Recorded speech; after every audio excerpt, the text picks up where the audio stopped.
Abavuga ko ari abahinga mu kuvura indwara bakoresheje imiti kama, cyane cyane bakoresheje ibifungurwa, ngo ntibovyita yuko ari imiti baba bariko baha abantu, ahubwo niburiburi ngo bovyita ingaburo. Ibi rero bikaba bishikirizwa na muganga Jean Bosco Girukwishaka, umuvugizi wo mu bushikiranganji bw'amagara y'abantu no kurwanya ikiza ruhonyanganda sida.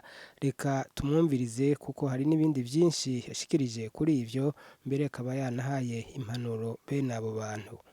Ego muganga Girukwishaka Jean Bosco, haraciye iminsi tubona amazu y'ubudandarizo twovuga nka Tianshi, Forever, Alliance Global in Motion, badandaza ivyo bamwe bita imiti canke bamwe bakavyita ingaburo. Mbega abo bantu murabazi, mukorana gute? Ivyo badandaza mwebwe muvyita imiti canke muvyita ingaburo?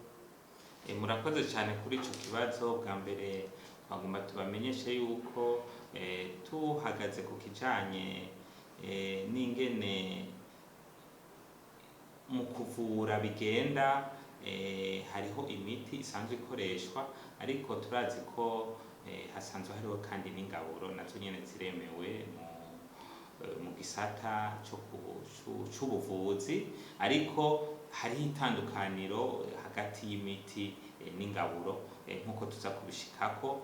Rero ngarutse ku kibazo muvuze ati hariho amashirahamwe amwe nka za Tianshi, Motion Global, Alliance Motion n'izindi ati zisanzwe bavuga yuko batanga ingaburo, hamwe mbere bakavuga ko ari n'imiti. Uti none ubwa mbere mu mashirahamwe muba muyazi? Twagomba tubamenyeshe yuko benshi muri abo twovuga ko bakora bidakurikije amategeko, kuko benshi muri abo usanga nta mpusha basanzwe bafise bahawe n'ubushikiranganji, ugaca usanga rimwe na rimwe biratugora no kubakurikirana, kuko usanga bamwe baciye mu bushikiranganji bw'ubudandaji, ugasanga n'izo ngaburo bazizana bazifata nk'uko umenga ni nk'ibindi bidandazwa, ugaca usanga rero vyatugoye mu vy'ukuri ingene tubakurikirana neza. Nico gituma bimwe usanga tutabimenye canke bakaduca mu ryahumye, ugasanga ntitwashoboye kumenya ku munsi ibijanye n'ivyayo mashirahamwe, kuko ata mpapuro baba baje gusaba mu bushikiranganji, ariko bategerezwa kuza gusaba impapuro mu bushikiranganji, kuko urumva ivyo bakora ku bijanye no kuvura. None muravuze muti ivyo bakora bijanye no kuvura ni imiti canke n'ingaburo. Mwebwe nk'umuvugizi w'ubushikiranganji bw'amagara y'abantu no kurwanya ikiza ruhonyanganda sida, muhagaze hehe? Ico twobamenyesha ico coco nta no guca hirya no hino. Ivyayo mashirahamwe basanzwe bakoresha n'ingaburo. Imiti aho isanzwe itangirwa ni mu mavuriro, yaba ya leta, yaba y'abihebeye Imana canke ayabikorera utwabo, aba yaremewe n'ubushikiranganji, aho nta ngorane zihari. Ayandi arongera imiti igatangirwa mu maduka adandaza imiti, yaba abayikura hanze canke abayidandaza hagati mu gihugu, abo baba bararose impusha z'ubushikiranganji. Nabo bonyene rero basanzwe barekuye kudandaza imiti kandi bayidandaza. Ivyayo mashirahamwe rero nta miti badandaza, ivyo badandaza n'ingaburo. Ingaburo nazo ziratandukanye n'imiti. Yego muravuze ko ivyo badandaza mwebwe muvyita ingaburo, kandi kubisanzwe niko biri. None abagiye bidandaza barafise igipimo bamenya bati wewe uje urondera ingaburo, barafise igipimo kugira ngo bashobore kubwira ubituye ati ukehanije icunyunyu kanaka, kubw'ivyo reka tuguhaye umuti witwa uku n'uku. Mu vy'ukuri ivyo tumaze kubona nkuko tumaze kubikurikirana, ayo mashirahamwe abasanzwe batanga ingaburo, vy'ukuri ntibabikora uko vyategerezwa kugenda. Aho hariho agahazi, kuko turamaze kubona ku buhinga ngurukana bumenyi ubutumwa bumwe bumwe usanga buba bwatanzwe n'abakorera muri ayo mashirahamwe canke kuronka bamwe baba bagiye kwivutsayo. Turumva yuko hamwe usanga bavuga kari imiti, ugasanga bariko bavuga ngo izi ngaburo tubahaye ziravura indwara za kansere, ziravura igitigu, ziravura amafyigo, ziravura umutima. Ivyo vyose ni ibinyoma. Ingaburo ntizivura, ingaburo zirafasha, ntizivura. Zirafasha umuntu ashobora nkuko mu gifaransa niho no mu kirundi bure tuvuze ingaburo, mu gifaransa ni complément alimentaire ou complément nutritif. No kuvuga ni bishobora kunganira ivyo umuntu afungura mu gihe bishobora kuba bibuze iki canke kiriya. Urashobora gusanga mu vyo umuntu afungura mu buzima bwa misi yose kenshi ugasanga harabuze nka vitamine E, harabuze nka vitamine A, harabuze nka vitamine F n'izindi, canke arabuze ibindi vyunyunyu nka magnesium, nka fer n'ibindi. Ivyo rero ugasanga kubera bibuze za ngaburo rero zirashobora kunganira, kuko ivyo vyunyunyu navyo birakenewe mu mubiri, kuko bituma umubiri ushobora kugira abasirikare bakwiye kugira ushobore nawe nyene kwigwanira canke kurwanya ingwara canke ziriya. Rero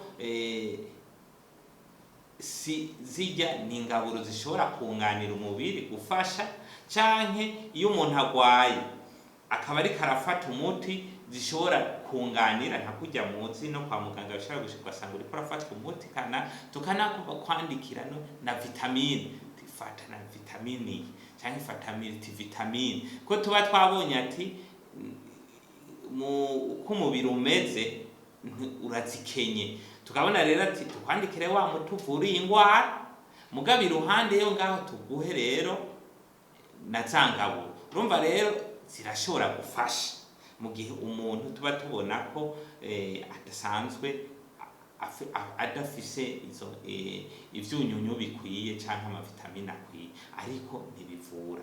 Nico gituma rero ngarutse kuri ico kibazo, ababa bariko babisigura uko murumva yuko bataba bariko babisigura neza, ntibaba bariko babikora neza. Abavyitiranya nk'umuti aho baba bariko barabesha abantu. Zirya ngaburo si umuti, ntizivura ngo twari tubivuze. Nico gituma rero mu kuzitanga bategereza kwisunga impapuro zo kwa muganga. Umuntu nimba yagiye kwipimisha bikaboneka dufate yipimishije nk'igipimo cyo kuraba amaraso, kajya twita numération formule sanguine, bakabona yuko amaraso yiwe ari make, hemoglobine irerekana ati uyu muntu amaraso yiwe bigera kuri runo rugero. Hari igihe rero ushobora kubona twebwe kwa muganga turashobora kuvuga tuti turavye aho bigeze biri hasi cyane, birakenewe ko tuguha amaraso. Ariko hari n'igihe dushobora kubona tuti oya yofungura ifungurwa zirimo icunyunyu fer gikenewe, ati amaraso arashobora kuduga. Ico gihe rero kwa muganga arashobora kubwira genda ufate, arakenewe gufata ivyamwa, ufata imboga, kuko zisanzwe izo fungurwa zisanzwe zirimo ivyo.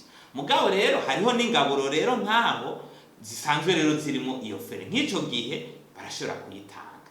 Mugabo babisunze ca gipimo cyo kwa muganga, canke barashobora kuba nyene ibindi bipimo byo kwa bikerekana ko umuntu afise nka magnesium nkeya, afise cuivre nkeya, ivyo vyunyunyu nyene bitandukanye.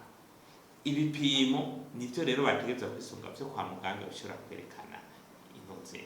Ariko iruhande yari nk'umuntu ari umuntu yize ibijanye n'ivyo gufungura, abo twita aba nutritionniste diététicien, wewe urumva ko abasanzwe ari nk'umuganga, arashobora aganiriye n'umugwayi we yoshobora kubona ati uyu muntu arashobora natoba wiribura agenda kwa muganga, arashobora kuba yobona ati no guhiki. Ndaguha nk'akarorero, nk'umuntu afise icyo ngwara twita obesite, aba afise amaproteine menshi avyutse n'amagrese menshi. Hariho nk'icyo twita ingaburo usanga zirimwo izo proteine nyinshi cyane. Izo mu kuvura umuntu nk'uyo barashobora gukoresha mu kumuha iyo ngaburo irimo amaproteine menshi kugira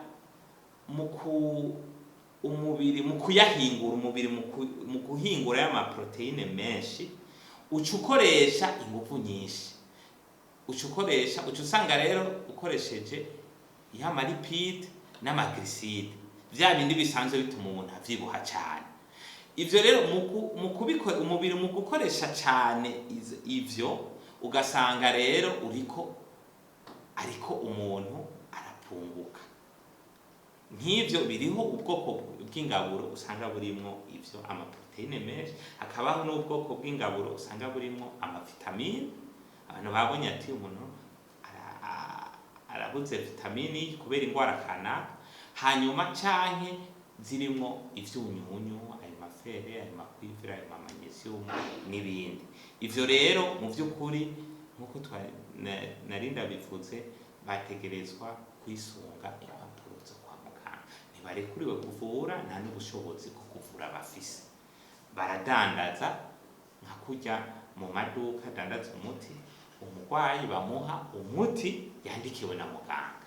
Nabo barashobora kwisunga ibipimo vyo kwa muganga bakamuha izo ngaburo vyerekana ati umuntu arabuze ikiniki. Nico gituma twagomba